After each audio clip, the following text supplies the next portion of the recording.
Hi everyone, this is William from the Headphone Experience, and I'm here tonight with, I guess you could call this a part 3, or maybe you could call it an update, but this is about the Feliks Audio Echo tube amp. And what I'm doing, and the reason for this video, is I originally did a first impressions video on this amp when I first got it, and then I did a full review. But I mentioned in that full review that at that time I didn't have any high impedance headphones to use in reviewing this amp. And the fact is, Feliks Audio, because this is an OTL type of tube amp, which means output transformerless, this amp is recommended for headphones with an impedance between 100 and 600 ohms. And at the time I did my full review, the highest impedance headphones I had were about 45 ohms, so none of them were really what would be considered a good match for this amp. And so I mentioned at that time that I was waiting for a 300 ohm headphone to come in, which still hasn't come in. That didn't work out. So anyway, I recently got a hold of, and it was loaned to me by one of my viewers, the Beyerdynamic T1 second generation, which is a 600 ohm headphone.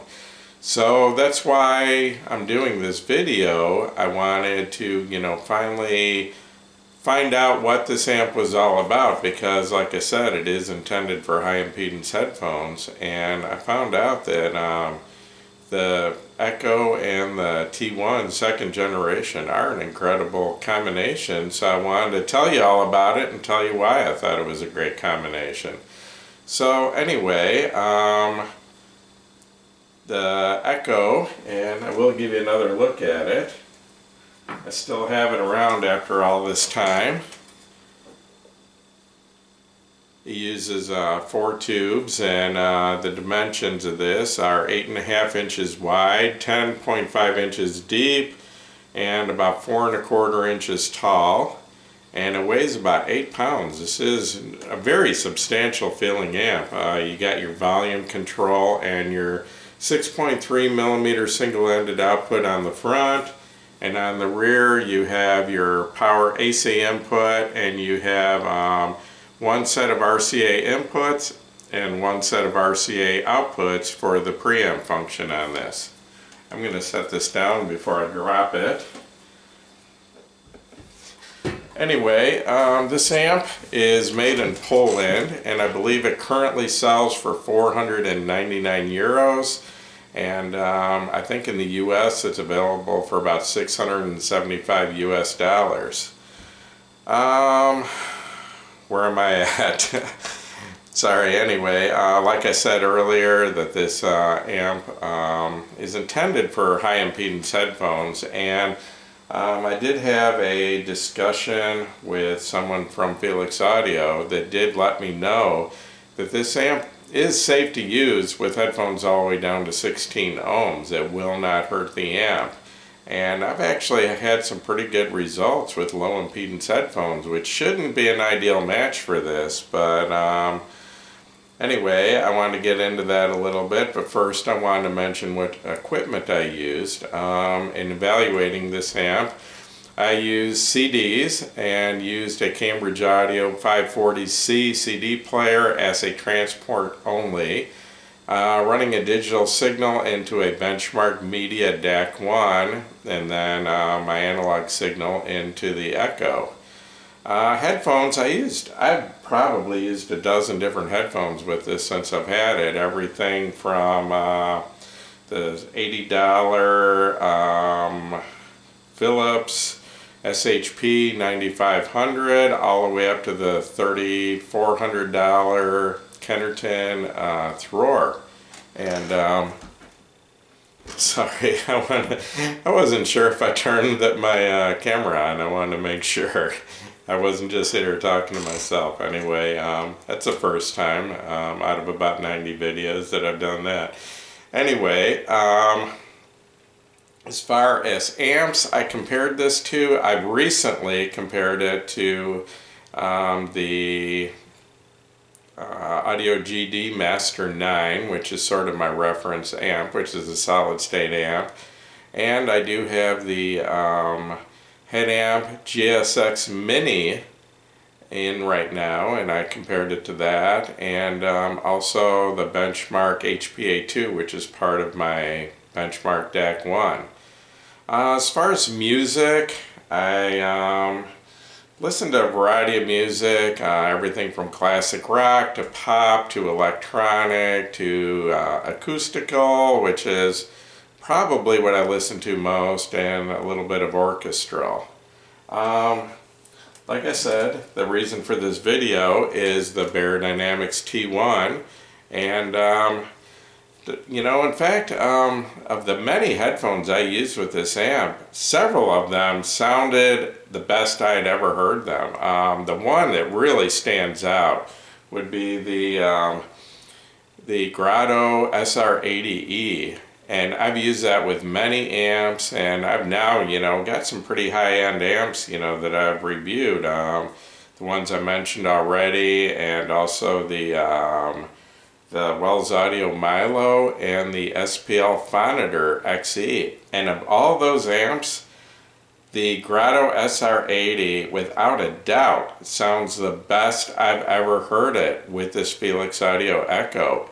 The two main problems I had with that headphone, and I do like the headphone a lot, and I recommend it as an entry-level audiophile headphone, but the complaints I have is the bass is a little thin and lacking, and the treble's a little bright and can get a little bit harsh at times, and this amp fixes both of those problems. Gives it a lot more bass weight, it goes deeper, and it tames down the treble, and it's just an outstanding headphone with this amp. And all the way up to, well, the Kennerton Valley, I think, sounds as good or better with this amp than any other amp. And in fact, the Kennerton Roar sounds really, really good with this amp. And that's a planar magnetic design, and which shouldn't, you know, be the best match with this, but it really does sound good. So anyway, I wanted to get into this headphone in particular because this is a 600 ohm headphone, and this is what this amp is made for. And I just did a review of this less than a week ago,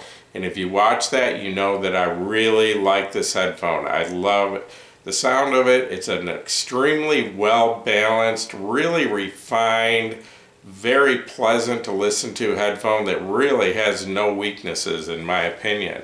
It's got a slightly V-shape to the tone balance, a little bit on the warm side, but still very good detail, and just incredibly smooth and clean, and works with almost any music. And I really, really like this headphone.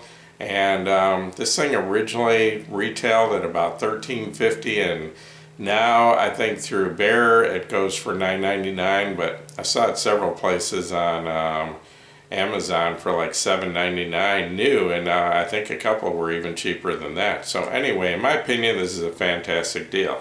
So anyway, basically what this amp does, and it's not a night and day difference. I compared this amp to the Audio GD Master 9 and the head amp GSX Mini. I had all three running the other night and was switching the headphone back and forth. Had the volume set as close as I could get it by ear, and I know that's not scientific, it's not blind, it's not any of that, but you know, hey, it's the best I can do right now. So anyway, in my opinion, this amp turns an already great headphone into an even better. And it's not a night and day difference, it's not huge in your face difference, but what this amp does is it just makes this headphone a little bit better in several different ways. And in my opinion, the combination of this and the Echo is just absolutely outstanding and holds its own against amp headphone combinations of 2 and 3 times the price. So what it does is this amp turns a slightly warm T1 into a little bit warmer. It turns a very smooth headphone into even smoother, especially in the treble. The treble has a little bit of a peak on this headphone that can be, slightly bright at times. It depends on the recording and all that, but it kind of smooths that out. And basically, this headphone has very smooth, creamy vocals, and it just makes them just that much more so, just even smoother and creamy. Just makes a very pleasant headphone, even more enjoyable to listen to. To me, it makes it sound more natural, more organic, more of just a real sound. Like I'm hearing real instruments instead of recorded instruments. It also kind of, it doesn't really make the soundstage bigger. This headphone has sort of a medium-sized soundstage, and it is a semi-closed back. But it makes the soundstage more three-dimensional and more layered, in my opinion. It just gives, like I said, just kind of a more real sound to it. And you probably all heard the term musicality. And I'm not really sure what the definition of that is, but I mean, to me, that is where a headphone just has a musical sound to it. It sounds like real music and not a recording. And this combination, just more so than any other combination I've heard so far, to me defines musicality. I mean, that's just what this combination does. It just makes everything sound so musical and so real. Excuse me a second.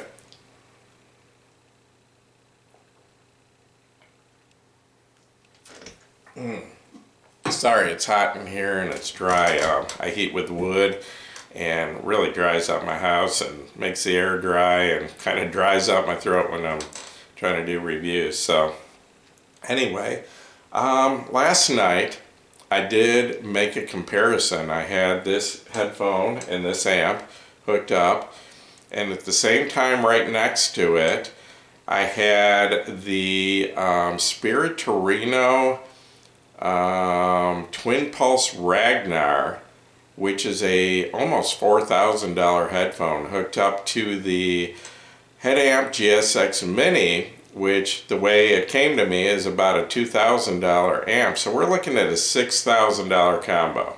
And then next to that, I had the Audio GD Master 9 with the Kennerton Thror, which is a $5,000 combo. And this, you could get this combo, the T1 and the Echo, for about $1,500. And I was jumping back and forth between the three, and I'll be honest, this combination held its own very, very well against the other two. To tell you the truth, the Twin Pulse, I had to throw the Shit Loki into the mix and EQ it a little bit because, like all three of the Spirit Torino headphones I've reviewed, they're a little bassy for my taste, and the mid-range is set a little bit too far back, and which might be perfect for some people, but I'm not a bass head, so I use the EQ to cut the bass a little bit and boost the mid and the treble a little bit, and got it just where I really liked it. And to tell you the truth, I mean, the T1 and the Echo held its own very well against that combo. The only thing, the advantage I would say with the Ragnar GSX Mini combo, had a bigger sound stage, there's no doubt about that, and probably had a little bit more detail. And the bass on that, even though I cut the bass was still, had a little more weight to it. But like I said, that's a $6,000 combo compared to a $1,500 combo.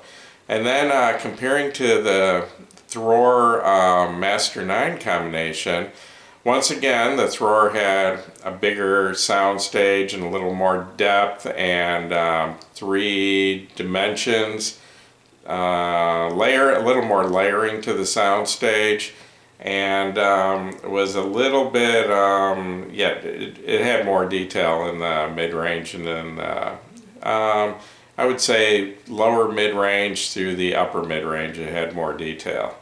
But once again, that's a $5,000 combo. But so to be honest, this $1,500 combo of this amp and headphone, you know, it was like 90% of the way there to a $5,000 combo and a $6,000 combo. Both of the others were a little bit better, but like I said, you know, 2-3 times the price. So, and in fact, 4 times the price. So anyway, you know, in my opinion, I just wanted to do this video to let you know that this is just an outstanding combination, in my opinion. This amp, this headphone, is just extremely pleasant to listen to, very enjoyable, and works with almost any music I can throw at it.